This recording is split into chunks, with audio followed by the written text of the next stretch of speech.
প্রিয় শিক্ষার্থীরা, আসসালামু আলাইকুম। আশা করি সবাই ভালো আছো। আজকে চলে আসলাম আরেকটি পর্বে। এ পর্বে আলোচনা করব নতুন অনুসরণী 8 এর 1, 2, 3 ও 4 নম্বর অঙ্ক নিয়ে আলোচনা করব। তো তোমরা অবশ্যই ক্লাসটি শেষ পর্যন্ত দেখবে। আমি তোমাদেরকে সহজ করে বুঝে দেওয়ার চেষ্টা করবো ইনশাল্লাহ। আর আমার চ্যানেলে নতুন হয়ে থাকলে অবশ্যই চ্যানেলটি সাবস্ক্রাইব করে দিবে এবং ভিডিও ভালো লাগলে অবশ্যই ভিডিও শেষে একটি লাইক করে দিবে এবং কমেন্ট করে তোমাদের মতামতগুলো জানাবে। আর ইতিপূর্বে যারা আমার চ্যানেলটি সাবস্ক্রাইব করে রেখেছো তাদেরকে অসংখ্য ধন্যবাদ। তো চলো আমরা অঙ্কগুলো শুরু করি। তো এখানে দেখতে পাচ্ছ অনুসরণী 8, এটা হচ্ছে তথ্য উপাত্তের অধ্যায়। তো এখানে আমি তথ্য উপাত্ত কি সেটা তোমাদের আমি একটু প্রথমে বুঝাই দেব। তো এখানে তথ্য উপাত্ত, তথ্য হচ্ছে আমরা জানি যে কোনো বিষয় সম্পর্কে জানা, যে কোনো বিষয় সম্পর্কে। যেমন আমরা টিভিতে, টেলিভিশনে, নিউজ পেপারে বিভিন্ন ধরনের তথ্য পাই, কোথায় কি ঘটছে না ঘটছে, এগুলোকে তথ্য, অর্থাৎ কোনো উৎস থেকে আমাদের কিছু পাওয়াই হচ্ছে তথ্য। মনে করো তোমাদের স্কুলে এসএসসি পরীক্ষা দিয়েছে, তো এই রেজাল্ট বের হওয়ার পর কতজন A+ পেয়েছে, কতজন A গ্রেড পেয়েছে, কতজন A-, এই যে এগুলো তোমরা জানছো, এগুলোকে হচ্ছে তথ্য। কিন্তু যখন এগুলো আমরা সাংখ্যিকভাবে আমরা উপস্থাপন করব, অর্থাৎ খাতা কলমে লিপিবদ্ধ করব, তখন সেগুলো হচ্ছে উপাত্ত।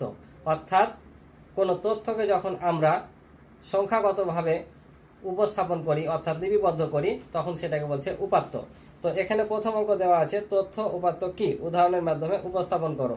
তো তথ্য তো বললাম কোনো উৎস থেকে কোনো বিষয় সম্পর্কে জানা, সেটা হচ্ছে তথ্য। আর উপাত্ত হচ্ছে সেই তথ্যগুলোকে সাংখ্যিকভাবে উপস্থাপন করা হচ্ছে উপাত্ত। তো আমি তারপরও তোমাদের খাতা কলমে লিখে দেবো আর বাকি অঙ্কগুলো খাতায় করে দেবো। তো চলো আমরা সরাসরি খাতায় যাই। তাহলে দেখো, এখানে তোমাদের আমি লিখে দিলাম তথ্য উপাত্তটা কি। এখানে একটু সাজিয়ে ভালো করে লিখে দিলাম, তোমরা পরীক্ষায় পড়লে এভাবে লিখে দেবো, ঠিক আছে? যে তথ্য যে কোনো গবেষণার কাজে ব্যবহারের জন্য অনুসন্ধান ক্ষেত্র হতে সংগৃহীত পর্যবেক্ষণ মান, উপাদান বা বস্তুকে তথ্য বলে। বুঝতে পারছো? যে কোনো গবেষণার কাজে অনুসন্ধান ক্ষেত্র হতে, যেমন মনে করো তুমি বিগত কয়েক বছরের আবহাওয়ার সম্পর্কে জানতে চাও, তো এই তথ্যগুলো কোথায় পাবা? যেখানে আবহাওয়াবিদরা অর্থাৎ আবহাওয়া দপ্তরে গবেষণা করে গেছে, সেখান থেকে তো তুমি এই জিনিসগুলো জানতে পারবা, ঠিক আছে না? তাই বলছে অনুসন্ধান ক্ষেত্র হতে সংগৃহীত পর্যবেক্ষণ মান, উপাদান বা বস্তুকে তথ্য বলে। অর্থাৎ আবহাওয়া সম্পর্কে যখন তুমি জানতে পারবা, সেগুলো হচ্ছে তোমার কি? তথ্য। তাই বলছে যে কোনো গবেষণা কাজে ব্যবহারের জন্য অনুসন্ধান ক্ষেত্র হতে সংগৃহীত পর্যবেক্ষণ মান, উপাদান বা বস্তুকে তথ্য বলে। যেমন পত্রিকা, রেডিও, টেলিভিশন, আবহাওয়া দপ্তর, যে কোনো জায়গা থেকে হতে পারে। আমি 3টা দিলাম, ঠিক আছে? আর এই জিনিসগুলোকে যখন তুমি সাংখ্যিকভাবে উপস্থাপন করবা, সেগুলো হচ্ছে উপাত্ত। যেমন দেখো, পরিসংখ্যানে বর্ণিত তথ্যসমূহ যে সকল সংখ্যা দ্বারা প্রকাশ ও উপস্থাপন করা হয়, তাই হলো পরিসংখ্যানের উপাত্ত। অর্থাৎ যখন আমরা বিভিন্ন তথ্য থেকে জানতে পারবো বিষয়গুলো, ওই তথ্যগুলোকে যখন আমরা সংখ্যাভাবে প্রকাশ করব, তখন তাকে কি বলে? উপাত্ত বলে। যেমন দেখো, যেমন ষষ্ঠ শ্রেণীর 10 জন শিক্ষার্থীর উচ্চতা হলো উপাত্ত। অর্থাৎ তোমাদের ষষ্ঠ শ্রেণীর 10 জন শিক্ষার্থীর যদি আমরা উচ্চতা লিখি, যে এক একজনের উচ্চতা মনে করো যে 5 ফুট, কারো হচ্ছে 5 ফুট 10 ইঞ্চি, কারো 5 ফুট 3 ইঞ্চি, এই যেভাবে যখন আমরা উপস্থাপন করব, তখন সেটা হচ্ছে তোমার কি? এটা হচ্ছে উপাত্ত। তাই এক কথায় যখন কোনো বিষয় সম্পর্কে আমরা জানতে পারি, তখন সেটা হচ্ছে তথ্য। আর যখন ওই জিনিসগুলোকে সাংখ্যিকভাবে উপস্থাপন করি, খাতায় লিখি, তখন সেটা হচ্ছে উপাত্ত। বুঝতে পারছো? তো এটাই তোমরা সুন্দর করে কথাটি লিখে দেবা পরীক্ষা আসলে। বুঝতে পারছো? তো চলো এবার পরে 2 নম্বরটা দেখি। তাহলে 2 নম্বর দেখো, কালামের ওজন 50 কেজি, আবার ষষ্ঠ শ্রেণীর শিক্ষার্থীদের গড় ওজন 50 কেজি। এই দুই তথ্যের কোনটি দ্বারা পরিসংখ্যান বোঝায়, ব্যাখ্যা করো। তো ব্যাখ্যা করার পূর্বে আমি পরিসংখ্যান কি তোমাদের একটু বোঝাই। যে পরিসংখ্যান হচ্ছে যখন আমরা কোনো তথ্যসূচক সংখ্যাগুলোকে খাতা কলমে বা কোথাও লিপিবদ্ধ করে রাখি, তখন সেটাকে পরিসংখ্যান বলে। যেমন এই যে 10 বছর পর পর জনশুমারি গণনা করা হয়, অর্থাৎ সরকার জনসংখ্যা গণনা করে থাকে, বা আরও বিভিন্ন জিনিস কিন্তু গণনা করে থাকে। এই যে এই গণনা করে যখন এই তথ্যগুলোকে কোনো খাতা বা কোনো ফাইলে বা যে কোনো জায়গায় সংরক্ষণ করে রাখে, সেগুলোকে বলছে পরিসংখ্যান। তো আরেকটা জিনিস বলে রাখি, যে একক উপাত্ত অর্থাৎ একটি উপাত্ত নিয়ে কিন্তু কোনো সময় পরিসংখ্যান হয় না। কি বললাম? একটি উপাত্ত নিয়ে, কারণ যে সংখ্যাগুলো আমরা লিখি, তাই কি না? যেমন এই যে এখানে দেখো, এগুলো এক একটি সংখ্যা, তাই কি না? এগুলো তো পরিসংখ্যানের উপাত্ত, ঠিক আছে? এই একটি উপাত্ত নিয়ে কিন্তু কোনো সময় তোমার পরিসংখ্যান হয় না। বুঝতে পারছো? পরিসংখ্যান হতে গেলে অনেকগুলো উপাত্তের প্রয়োজন বা সংখ্যার প্রয়োজন। তো এখানেও সেরকম বলছে, দেখো কালামের ওজন 50 কেজি। এখানে কয়জনের ওজন বোঝাচ্ছে? একজনের ওজন বোঝাচ্ছে। তো কি বললাম, একটি উপাত্ত নিয়ে কোনো সময় পরিসংখ্যান হতে পারে না। তাই এখানে কালামের ওজন যেহেতু একটি সংখ্যা প্রকাশ করছে, তাই এটা কি পরিসংখ্যান নয়। আমি এটা তোমাদের জাস্ট বুঝাচ্ছি, আমি খাতায় সুন্দর করে লিখে দেবো, ওখান থেকে পরীক্ষায় তোমরা লিখবা পড়লে। তো তোমাদের বোঝানোর জন্য আমি বলছি যে কালামের ওজন যেহেতু একজন, তাই এটা কি পরিসংখ্যান নয়। আবার দেখো, ষষ্ঠ শ্রেণীর শিক্ষার্থীদের গড় ওজন 50 কেজি। 50 কেজি, তার মানে এখানে কি ষষ্ঠ শ্রেণী থেকে একজন শিক্ষার্থী থাকে, অনেকগুলো থাকে না? অনেকগুলো শিক্ষার্থীর গড় ওজন হচ্ছে 50 কেজি। গড় বলতে কি বোঝায়? মনে করো তোমাদের ষষ্ঠ শ্রেণীতে 30 জন ছাত্র আছো, তাহলে 30 জনের এক একজনের ওজন তো এক এক রকম হবে, তাই না? কারো হয়তো বা 35 হবে, কারো 40 হবে, কারো হয়তো 30 হবে। এই যে বিভিন্ন জনের ওজন বিভিন্ন ধরনের, এই ওজনগুলোকে যোগ করে যতজন থাকবা, অর্থাৎ 30 জনের ওজনকে যোগ করে 30 দিয়ে যেতে ভাগ করো, তাহলে গড় ওজন পাবা। অর্থাৎ বোঝায় অ্যাভারেজ সবার সমান, বুঝেছ? অর্থাৎ যতগুলো সংখ্যা থাকবে, যখন আমি অঙ্ক করাবো তখন আরও বুঝতে পারবা গড়টা কি। অর্থাৎ যতগুলো সংখ্যা থাকবে সবগুলোকে যোগ করে ওই সংখ্যা দ্বারা ভাগ করলে গড় পাবো। তোমরা কিন্তু 5-এ শিখেছো তাছাড়া গড় সম্পর্কে, ঠিক আছে? গড় সম্পর্কে জানো যে রাশিগুলোর সমষ্টিকে রাশিগুলোর সংখ্যা দ্বারা ভাগ করলে গড় পাওয়া যায়। তো সেরকম এই ষষ্ঠ শ্রেণীর শিক্ষার্থীদের গড় ওজন হচ্ছে 50 কেজি। যতজন ছিল তত ওজনকে যোগ করে ওই সংখ্যা দ্বারা ভাগ করে 50 কেজি পাওয়া গেছে। তার মানে বুঝতে পারছি কি একাধিক সংখ্যা আছে, তাই বললাম যে একাধিক সংখ্যা বা উপাত্ত দ্বারা প্রকাশিত তথ্য হচ্ছে কি পরিসংখ্যান। তার মানে আমরা বুঝতে পারছি যে কালামের ওজনটা পরিসংখ্যান নয়, আর শিক্ষার্থীদের গড় ওজন 50 কেজি, ওটা হচ্ছে পরিসংখ্যান। তো আমি এটা সুন্দর করে ব্যাখ্যা দিয়ে লিখে রেখেছি, পরীক্ষায় পড়লে তোমরা সেভাবে লিখে নিবা। তো দেখো আমি এখানে লিখে রেখেছি, এভাবে কিন্তু তোমরা পরীক্ষা লিখে দেবা, ফুল মার্ক পাওয়া, ঠিক আছে? যে আমরা জানি একটি মাত্র সংখ্যা দ্বারা প্রকাশিত উপাত্ত পরিসংখ্যান নয়, যেটা বললাম কালামের ওজন একজন বোঝাচ্ছে, তাই এটা পরিসংখ্যান নয়। তাই কালামের ওজন 50 কেজি, এটি পরিসংখ্যান নয়, কারণ যে একজন বোঝাচ্ছে, ওই জন্য এটা পরিসংখ্যান নয়।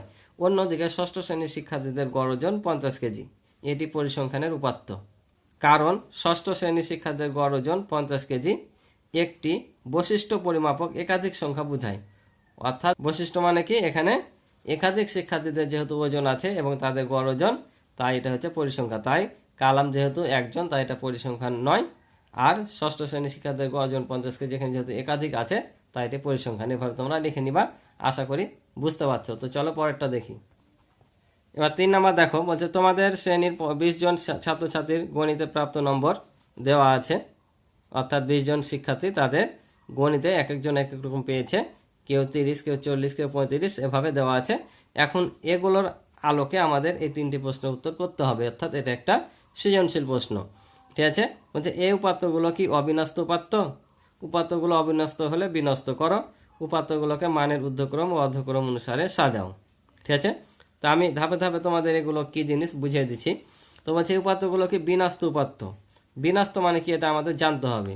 তো একটা বিষয় তোমরা মনে রাখবা, আমরা বিভিন্ন উৎস থেকে যে উপাত্তগুলো পেয়ে থাকি, সে উপাত্তগুলো দুইভাবে কিন্তু হয়ে থাকে, একটা হচ্ছে বিন্যস্ত, একটা হচ্ছে অবিন্যস্ত। এখন বিন্যস্ত কি আর অবিন্যস্ত কি সেটা আমরা জানবো। বিন্যস্ত হচ্ছে যে উপাত্তগুলো সাজানো থাকে, যে উপাত্তগুলো সাজানো থাকে সেগুলো হচ্ছে বিন্যস্ত উপাত্ত, ঠিক আছে? মনে করো যে কোনো জায়গা থেকে আমরা কোনো তথ্য পেলাম, বা তোমাদের ষষ্ঠ শ্রেণী এক একজনের ওজন এক এক রকম। মনে করো যে একজনের ওজন 30, 35, 36, 37, 38, এই যে আমি সংখ্যাগুলো সেটাই বললাম না, একবারই ক্রমান্বয়ে বললাম। এই উপাত্তগুলো যখন ছোট থেকে বড় বা বড় থেকে ছোট সাজানো থাকবে, সেগুলো হচ্ছে বিন্যস্ত উপাত্ত। আর যখন এলোমেলো থাকবে, একবার 35, 30, 32, 40, 35 এভাবে এলোমেলো থাকবে, সেগুলো হচ্ছে অবিন্যস্ত উপাত্ত, বুঝলা? তাহলে আমরা যে তথ্যগুলো পেয়ে থাকি বিভিন্ন জায়গা থেকে, অর্থাৎ উপাত্তগুলো পেয়ে থাকি, সেগুলো হচ্ছে দুই ধরনের, একটা বিন্যস্ত, একটা অবিন্যস্ত। যে উপাত্তগুলো সাজানো থাকে, তোমাদের যদি পরীক্ষায় আসে যে বিন্যস্ত উপাত্ত কি বা অবিন্যস্ত উপাত্ত কি, এভাবে লিখবা যে যে উপাত্তগুলো সাজানো থাকে সেগুলো হচ্ছে বিন্যস্ত উপাত্ত, আর যে উপাত্তগুলো সাজানো থাকে না, এলোমেলো ভাবে থাকে, সেগুলো হচ্ছে অবিন্যস্ত উপাত্ত, ঠিক আছে? তো এখন এই প্রশ্ন বলেছে এই উপাত্তগুলো কি বিন্যস্ত উপাত্ত? তোমরা নিজেরাই বলো তো, এগুলো বিন্যস্ত না অবিন্যস্ত? এগুলো কি সাজানো আছে? দেখো 30, 40, 35, 50 এক একটা একই রকম এলোমেলো, তার মানে এগুলো কি অবিন্যস্ত উপাত্ত। তাই বলছে এই উপাত্তগুলো কি বিন্যস্ত উপাত্ত? তাহলে না, এগুলো বিন্যস্ত উপাত্ত নয়।